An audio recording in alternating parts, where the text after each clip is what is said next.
These are the two things that prevent a person from being worldly successful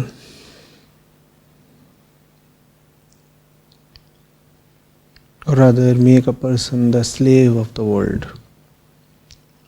First is, if you are so naive or ignorant or greedy that others overwhelm you, oversmart you,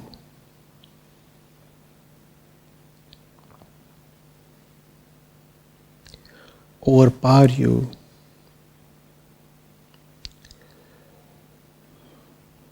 by either tempting you or by defeating you with their efficiency and industriousness, effortfulness, or by simply making a fool of you. This is the likely first reason if you are not successful in the world.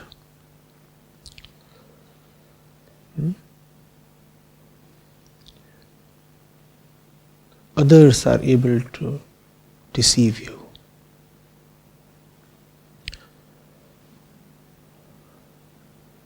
The second reason is inner. Inwardly you are so slothful, lazy, a victim to your own tendencies, that no well-directed effort arises from you.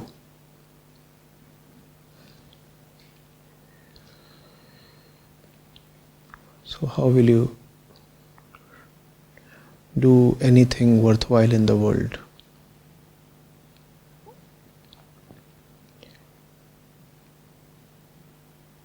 Now, it is not very significant that those who often came to the sages were kings. What is very significant is that those who came to the sages did not carry either of the two follies we just discussed. Two follies was, one, they were not so naive that the world could take them for a ride. They knew the ways of Maya when they saw Maya in others. And two, they were not inwardly dull or lazy. They could see Maya in themselves as well.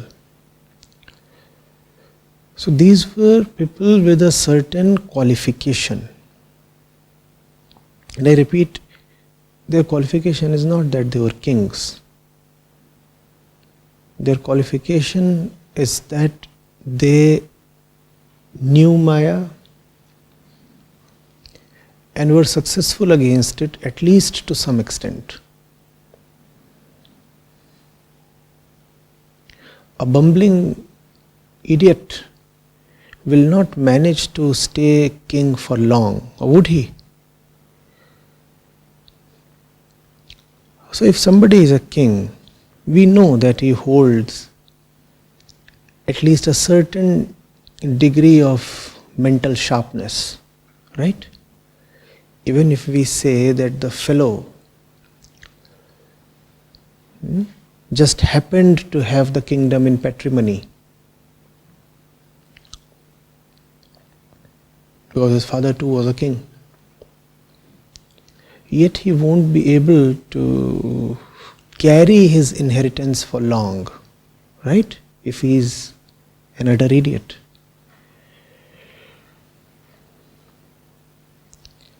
So these are sharp people, right? Sharp enough to manage the state, and also sharp enough to see what's cooking within them, what's empty and hollow and begging within them. Do you see this particular combination? We are talking of the disciple. We are trying to go into the mind of the right disciple. First thing, the right disciple cannot be the one who is tempted or scared or defeated easily by the world. Right? And that's why it holds significance that these people, Shaunak and Janak and many others, they are kings. And the second thing about the disciple is that he sees that, well, I do succeed in the world, and I probably can succeed even more in the world, but it's not all quite adding up. Something remains to be fulfilled within. Getting it? I'm not someone who is so incompetent that he cannot even win a small worldly battle. I'm not that kind of a fellow. I do win battles, if not all, at least many of them. But it's not sufficing. Getting it? Not that I'm not winning battles, that's another kind of a problem. I'm not succeeding at all in the world. That's another kind of a man. We are not saying that kind of a man is fit to be a disciple. This is a different person who says, I am indeed winning in the world. If not everything, then at least a lot of things. But it's not sufficing.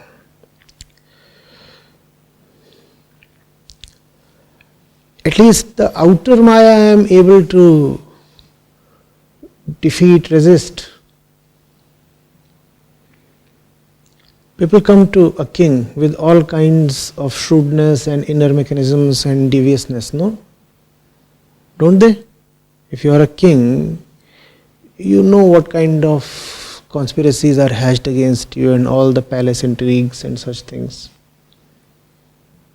You've read of them, right? So the king has to be a sharp fellow. And he is a sharp fellow. He's not sharp, he won't last.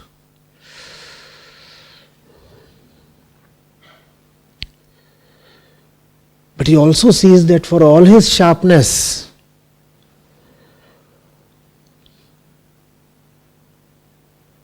sound sleep eludes him.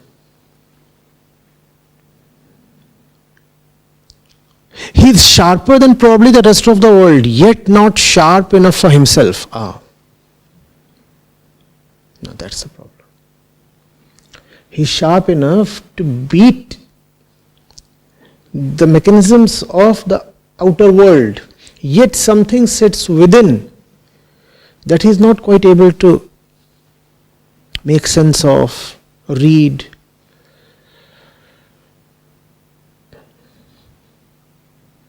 And defeat.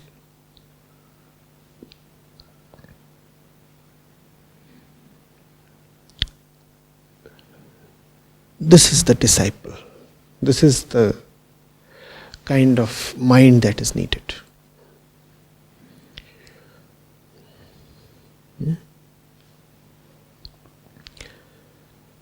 Why is the first condition important? The first condition is important because if you are not able to even compete with the outer world it will just pick and carry you away. And you can be carried away in two ways. One, you are blown away against your wish, almost kidnapped. Two, you are tempted and lured away. There is not much difference in the two. Somebody could forcibly just pick you up and take you away if you are powerless. Equally, if you are powerless, you can be dangled a carrot and tempted away. This person is not fit to be a disciple. That's why we see a lot of kings in the Upanishadic narrative. The world will be able to neither overwhelm them nor tempt them.